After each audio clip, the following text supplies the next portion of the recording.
As Jay alluded there, Brad, this is going to be a historic event, and really the impact zone 700 miles across. Yeah, I think one thing we're going to learn from this event, Colin, I should say, is that, and I've been preaching as much as I can, people focus on where the center is. Right. That's not where the impacts are. The impacts are several hundred miles on either side, and because this is such a large storm, you can be 300 miles away from that cone and still have devastating impacts like we're seeing in the Carolinas. So yeah, the big story right now is that landfall, which has occurred near Horseshoe Beach there in the Panhandle, Big Bend area of Florida, just between Tallahassee and the Lake City area. That's where it's traveling now. And Jay was right. I mean, the trees not only in the Panhandle, but southern Georgia, North Carolina, Tennessee, the trees are beautiful, but they also are the reason we see so many power outages, because the trees can't sustain that type of wind. We've had waves of rain. We've gotten a little bit of a lull, but it's just been unrelenting today. That's been the biggest surprise, is how quickly the rain has ramped up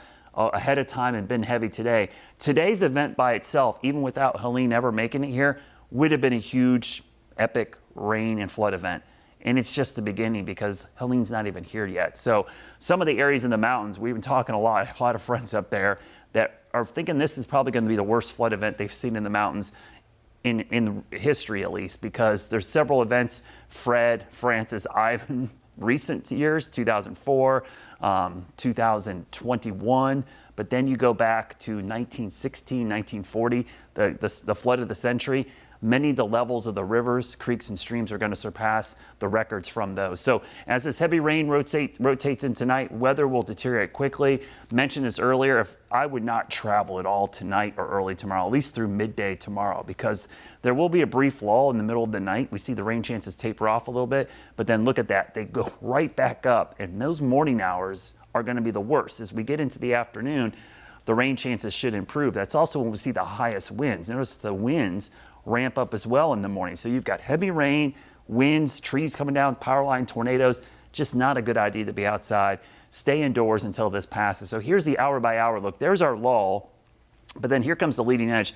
This is going to be 50, 60 mile an hour winds combined with 3 to 4 inches of rain per hour and isolated tornadoes. This is a time frame. Right there, I would not be outside, would not be traveling, stay indoors. Now, if you can do that, wait till the middle of the day.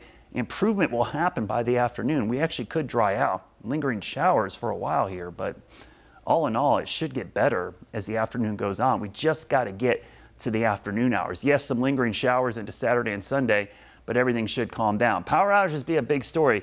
Power lines could come down on their own from the wind, but really this is going to be trees and tree branches going into those power lines. That's why you're going to see the wet soil and those high winds start to knock down trees and power lines. So if you're going to be out and about, flooding is going to be a big issue. Do not go into standing water. Make sure you turn around, don't drown, and don't go into any flooded roadways, even if you're walking or standing out there. So here's your impacts. Again, we're going to see basically some big time wind gusts to 55, 60 miles per hour, higher in the morning hours, some spin ups.